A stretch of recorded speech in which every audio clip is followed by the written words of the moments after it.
Assalamualaikum warahmatullahi wabarakatuh. Selamat datang kembali di channel Keramat Horor.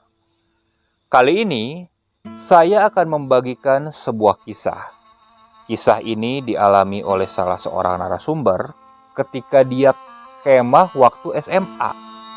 Namun siapa sangka acara perkemahan yang harusnya menyenangkan ini berubah menjadi acara perkemahan yang menyeramkan. Bagaimana kisahnya? Simak terus videonya sampai selesai. Dan sebelum mulai ke ceritanya, seperti biasa, alangkah baiknya kalian santaikan dulu saja diri kalian. Siapkan kopi, siapkan cemilan, supaya kalian enjoy saat mendengarkan cerita dari channel Keramat Horor ini. Dan bagi kalian yang mendengarkan saat hendak tertidur, silakan jangan lupa baca doa, semoga kalian bermimpi indah. Dan kalau yang mendengarkan saat bekerja, tetap fokus dengan pekerjaan kalian, jangan sampai karena mendengarkan cerita dari channel Keramat Horor ini membuat pekerjaan kalian berantakan. Kalau seperti itu, lebih baik kalian tunggu waktu santai kalian. Oke, kalau sudah, kita mulai ke ceritanya.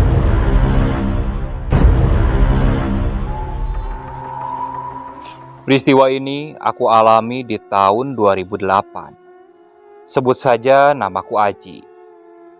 Waktu itu aku duduk di bangku SMA kelas 1. Saat di SMA, aku ini paling suka dengan ekskul pramuka. Bisa dibilang aku sangat aktif mengikuti ekskul tersebut. Dan pada suatu ketika, ekskul pramuka ini akan mengadakan perkemahan. Otomatis aku sangat senang kan, apalagi itu perkemahan pertamaku. Aku pun mempersiapkan perlengkapan untuk mengikuti kemah itu. Tak lupa, aku izin kepada kedua orang tuaku. Dan ketika izin, kakekku yang waktu itu mendengar aku pamitan, beliau menghampiriku. Dia berkata, "Ci, hati-hati di sana. Pokoknya kalau ngelihat sesuatu, jangan dihirauin." "Iya, Kek." Aku mengerti dengan apa yang kakekku ucapkan. Karena dari kecil, aku ini memang sensitif dengan hal-hal seperti itu. Ya, kalau dibilang punya indera keenam, aku tidak tahu. Yang pasti, aku memang sensitif dan bahkan sering melihat sosok-sosok seperti itu. Singkat cerita, dari sekolah kami mulai berangkat menuju lokasi perkemahan. Lokasi perkemahan ini lumayan jauh, jadi kita berangkat dari sekolah ini menggunakan mobil. Rencananya, lokasi perkemahan ini akan dilakukan di tengah hutan dan lumayan jauh dari pemukiman warga. Dan saat kami sampai di pemukiman warga, di situ kita turun dari mobil. Karena lokasi yang akan kita tempuh ini ternyata tidak bisa dilewati oleh kendaraan. Jadi, kita harus berjalan kaki menuju lokasi. Kita beristirahat sejenak di pemukiman tersebut. Setelah beristirahat, kita lalu dikumpulkan. Ternyata sesepuh desa itu memberikan pengarahan. Ada salah satu pengarahan yang benar-benar aku ingat waktu itu. Jadi, beliau bilang, kalau selama di lokasi, kita ini tidak boleh berisik, apalagi malam hari. Sisanya aku cukup lupa. Setelah selesai mendengar pengarahan, kita mulai berjalan menuju lokasi perkemahan. Sepanjang perjalanan, kulihat di kanan kirinya sudah mulai banyak pepohonan. Tampak udara segar pun mulai terasa, sejuk dan benar-benar aku sukai. Apalagi ini pengalaman pertamaku camping. Karena selama ini aku belum pernah camping. Singkat cerita, setelah menempuh perjalanan yang cukup jauh, akhirnya kami sampai di sana. Dan saat sampai di sana, entah kenapa, perasaanku mulai berbeda. Ada perasaan tidak nyaman di lokasi tersebut. Padahal tadi, sepanjang perjalanan, aku cukup menikmati suasana. Namun cepat-cepat, perasaan itu aku tepis. Setelah semuanya datang, kita berkumpul dan membuat tenda masing-masing. Waktu itu, ada 10 tenda. Dan satu tendanya diisi oleh 6 orang. Posisinya, 5 tenda laki-laki dan 5 tenda perempuan. Sedangkan tenda senior dan tenda guru-guru terpisah. Setelah semuanya beres, kita beristirahat dan makan. Tak terasa waktu itu waktu sudah mulai sore. Matahari pun sudah mulai ke arah barat.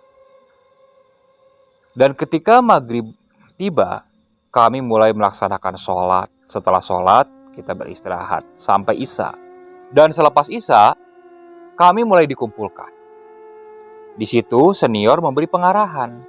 Jadi rencananya kegiatan malam ini kita akan mengadakan api unggun.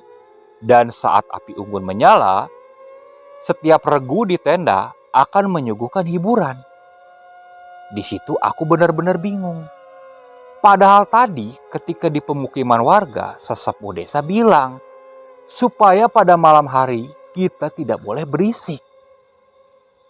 Tapi aku tidak berani menginstruksikan seperti itu kepada seniorku. Aku mengikuti saja waktu itu. Kami waktu itu langsung menyusun kayu bakar yang kami bawa. Bertumpuk-tumpuk dan jadilah api unggun yang cukup besar. Singkat cerita, setelah api unggun menyala, tiap grup dari regu masing-masing mulai menunjukkan kebolehannya. Ada yang bermain gitar, ada yang menyanyi, ada yang menari, ada yang bermain pantun, dan sebagainya. Aku waktu itu hanya diam, tidak menjadi peserta yang andil, hanya jadi penonton saja. Jujur saja, dalam pikiranku masih terbayang ucapan dari sesepuh desa yang mengamanatkan supaya kita jangan berisik pada malam hari. Dan tanpa sadar, pandanganku mengarah ke depan, ke seberang, ke dekat tenda perempuan. Dan di belakang tenda perempuan, aku melihat ada bayangan putih yang mengintip dari balik pohon. Dan saat kulihat dengan jelas, tiba-tiba bayangan putih itu seperti melompat. Aku langsung kaget waktu itu. Temanku yang berada di sampingku yang bernama Yusuf langsung melihat ke arahku. "Ci, kamu kenapa?" "Sup, kamu lihat gak di sana?" Sambil kutunjuk arah sesuatu yang aku lihat itu. Dan saat Yusuf melihat, bayangan putih itu sudah tidak ada. Gak ada apa-apa. Aku coba memastikan kembali. Ternyata di sana memang sudah tidak ada apa-apa. Jadi aku pikir itu hanya halusinasi saja. Tapi entah kenapa, perasaanku ini masih tidak enak. Dan malam itu saat hiburan, jujur saja, para peserta senior semuanya berisik. Suasana di tengah hutan itu benar-benar dikalahkan dengan suasana kerumunan dari kami. Dan pada pukul 11:30 malam, di situ acara mulai usai. Dan kami disuruh untuk beristirahat di tenda masing-masing. Bergegas waktu itu aku pun masuk ke tendaku. Dan sudah masuk, kulihat beberapa rekan yang lain langsung tertidur. Mungkin mereka kelelahan. Sedangkan waktu itu, aku sendiri tidak bisa memejamkan mata. Entah kenapa. Padahal kalau disebut lelah, aku juga lelah. Tapi mata ini tidak mau terpejam. Dan parahnya lagi, sekitar setengah jam kemudian, aku merasakan perutku sakit dan ingin buang air besar. Dan saat itu aku bingung, harus buang air besar kemana? Temanku yang tidur di sebelahku, sebut saja namanya Cecep. Aku bangunkan si Cecep supaya dia mau menemaniku untuk pergi buang air besar. Namun saat dibangunkan, ternyata dia tertidur pulas. Sedangkan posisi perutku waktu itu sudah tidak bisa kompromi. Aku keluar tenda waktu itu. Aku keliling melihat seniorku. Ternyata tak ada senior yang berjaga. Dan samar-samar, tepat dari kejauhan, aku melihat ada salah satu senior yang berdiri. Tapi posisinya dia membelakangiku. Aku menghampiri dia kan. Aku tanya, "Kang, saya pengen buang air besar tapi di mana ya?" "Tuh, di sana," ucap senior itu sambil menunjuk ke arah pohon. Dan saat kulihat lebih jelas, anehnya arah yang ditunjukkan oleh senior itu semacam ada bangunan yang berupa WC. Padahal ketika sore aku datang, aku tidak melihat bangunan tersebut. Karena sudah kebelet, aku pergi saja ke sana. Dan saat masuk, entah kenapa, aku mulai mencium ada aroma bau melati yang cukup menyengat. Tapi karena perut sudah tidak bisa kompromi, aku masuk saja ke dalam. Walaupun perasaanku waktu itu antara bingung dan takut bercampur menjadi satu. Bergegas waktu itu aku langsung buang air besar. Dan saat aku buang air besar ini, aku mendengar tembok WC di sebelahku ini seperti ada yang mencakar. Suara cakarannya ini terdengar cukup jelas. Aku langsung bingung. Hewan apa yang mencakar seperti itu? Apa kucing? Tapi di tengah hutan seperti ini, apa memang ada kucing kecil? Apa jangan-jangan macan? Aku tambah kalut saat berpikir seperti itu. Namun lama-kelamaan, suara cakaran itu berubah menjadi suara pukulan di tembok tersebut. Di situ aku mulai panik. Dan lama-kelamaan, aroma bau melati itu kembali tercium dan kini tercium lebih jelas di dalam WC. Bergegas aku langsung mempercepat buang hajat. Dan saat aku hendak keluar, aku mendengar suara pintu itu diketuk. Awalnya aku pikir itu senior atau salah satu temanku yang hendak pergi ke WC. Dan saat aku buka, aku tak melihat ada siapapun. Bahkan suasananya menjadi berubah. Ketika aku keluar WC, ada perasaan mencekam. Aku melihat sekeliling. Tepat ketika pandanganku mengarah ke arah tenda perempuan, di situ aku melihat kembali ada bayangan putih. Bayangan putih itu seperti melompat dan mendekat ke arah tenda perempuan dan masuk ke tenda tersebut. Masuknya itu seperti menembus. Karena takut aku langsung berlari kan. Tanpa sadar saat aku berlari aku menyandung akar dan jatuh. Buk! Saat aku jatuh aku mendengar ada suara cekikikan tawa di belakangku. Refleks aku menoleh. Saat aku menoleh, terlihat ada sosok perempuan yang sedang duduk di dahan pohon. Dia memperhatikanku. Waktu itu aku tidak bisa melihat dengan jelas wajahnya. Namun kulihat pakaiannya berwarna putih, rambutnya panjang. Aku sadar itu pasti sosok kuntilanak.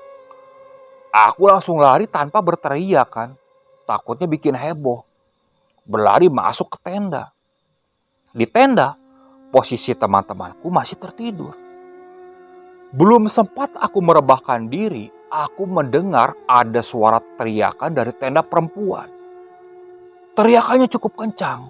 Namun lama-kelamaan, suara teriakan itu disusul oleh beberapa orang. Ada beberapa peserta yang bahkan berteriak minta tolong. Mendengar itu, beberapa temanku pun bangun. Aku keluar tenda, diikuti oleh beberapa teman. Dan saat kami melihat ke arah tenda perempuan, di situ kondisinya sudah sangat rusuh. Kulihat ada salah satu peserta perempuan, sebut saja namanya Santi. Santi ini seperti dipegangi oleh kedua temannya. Dia seperti mengamuk. Dan di beberapa titik juga ada yang kondisinya seperti Santi.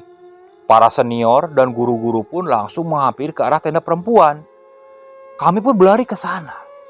Dan saat sampai di sana, aku sadar bahwa mereka ini sedang kesurupan.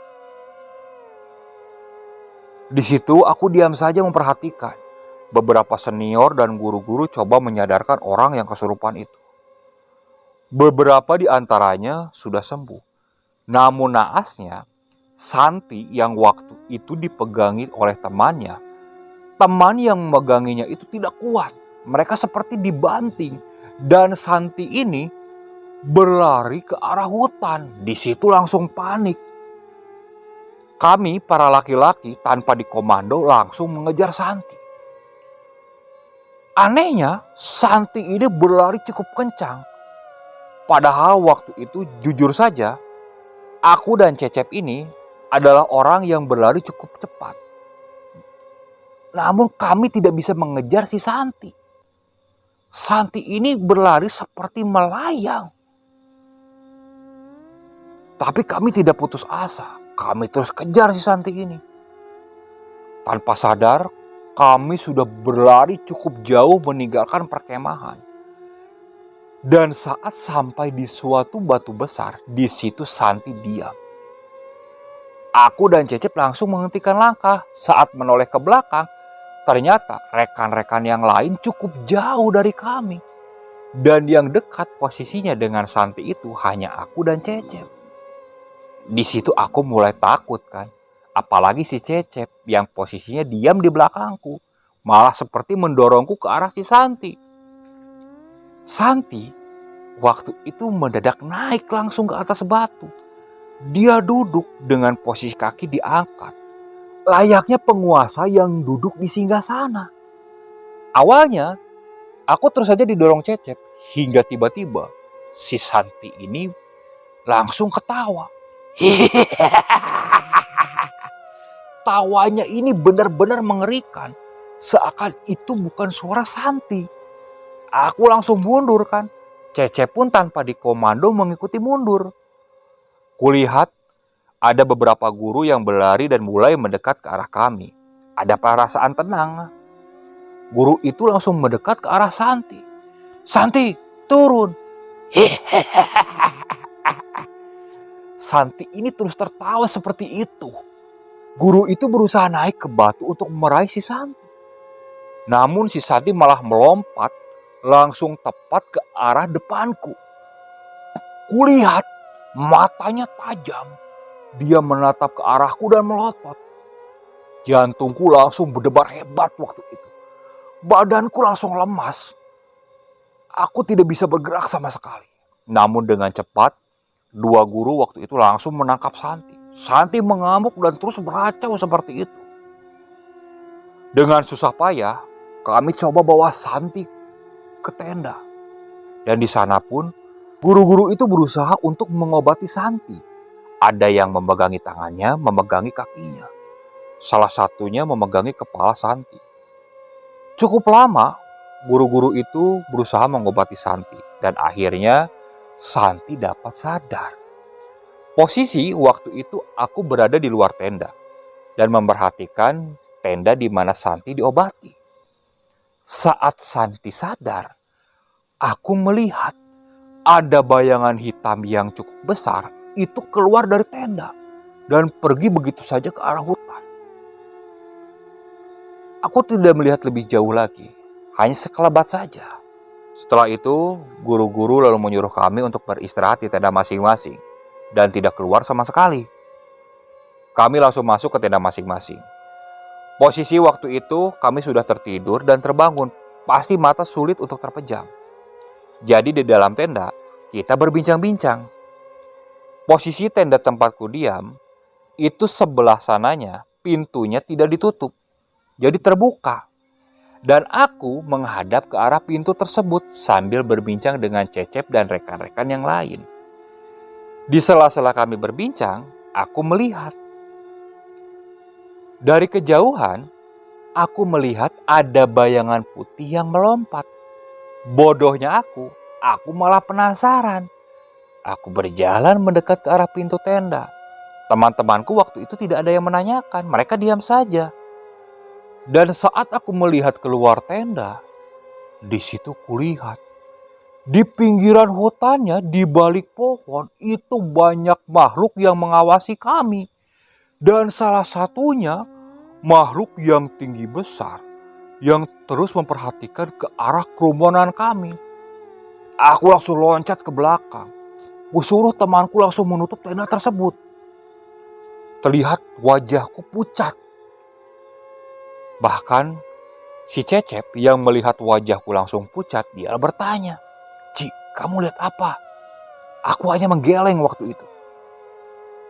"Ci, beneran ada apa?" Aku hanya mengisyaratkan supaya mereka diam. Teman-temanku langsung diam. Namun salah satu temanku yang bernama si Rudi, dia coba mengintip. Saat dia mengintip, dia menoleh ke arahku. "Gak ada apa-apa." "Ah, halusinasi kali, kamu lihat apa?" Aku hanya menggeleng. Biarkan teman-temanku tidak melihat apa yang aku lihat supaya mereka tidak ketakutan, pikirku. Aku langsung merebahkan diri, berharap mataku bisa terpejam. Belum lama aku merebahkan diri, kembali terdengar teriakan di tenda perempuan. Waktu itu aku mengintip kan, begitu juga dengan teman-temanku, tanpa ada yang berani keluar tenda. Saat mengintip, ada seorang perempuan yang seperti melompat-lompat layaknya pocong itu ke dekat api unggun. Dan saat dia sampai di bekas api unggun itu, dia melompat-lompat sambil mengelilingi api unggun. Beberapa guru lalu menangkap perempuan tersebut. Setelah dipegangi, salah satu guru tersebut coba menyadarkan perempuan itu. Perempuan itu seperti tertawa-tawa. Namun lama-kelamaan dia menjerit dan akhirnya tak sadarkan diri. Setelah tak sadarkan diri, perempuan itu lalu digotong dan dimasukkan ke dalam tenda. Salah satu guru di sana lalu berteriak menyuruh kami untuk berkumpul di dekat api unggun. Kami semua langsung keluar dari tenda dan berlari ke arah api unggun. Waktu itu, kami semua sangat ketakutan. Bingung, panik, semuanya menjadi satu waktu itu. Setelah berkumpul, itu lalu menyuruh kami semua untuk mengemasi barang-barang kami, dan setelah berkemas, kami kembali berkumpul di api unggun. Tanpa dikomando, kami langsung berlarian ke tenda masing-masing dan memasukkan barang-barang kami ke dalam tas. Hanya tersisa tenda saja yang kosong waktu itu.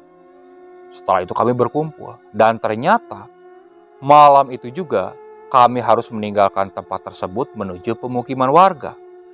Menurut guru tersebut, tenda biar dibongkar nanti siang saja. Salah satu siswi yang waktu itu baru sadar dari kesurupan, dia belum bisa berjalan, jadi ditandu. Sepanjang perjalanan menuju pemukiman warga, perasaan benar-benar tidak enak. Apalagi waktu itu mataku melihat tak jauh dari hutan, seperti ada beberapa pasang mata yang menatap ke arah kami. Bahkan selintas aku melihat beberapa makhluk yang berkeliaran.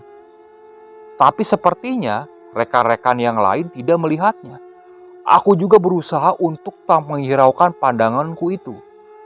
Aku hanya menundukkan kepala, berharap aku tidak melihat sosok-sosok menyeramkan tersebut. Setelah menempuh perjalanan yang cukup jauh, akhirnya kami sampai di pemukiman warga. Di situ perasaan mulai lega. Anehnya, saat kami sampai di pemukiman warga, sesepuh desa itu seperti sudah menunggu kedatangan kami dengan ditemani oleh beberapa warga. Guru pembimbing kami langsung mendekat ke arah sesepuh desa, dan dua warga yang menemani sesepuh desa itu langsung menghampiri kami dan menyuruh kami untuk beristirahat di balai desa saja karena lokasinya cukup luas. Kami lalu diarahkan ke balai desa, sedangkan aku waktu itu masih duduk di sana dengan beberapa rekan-rekanku.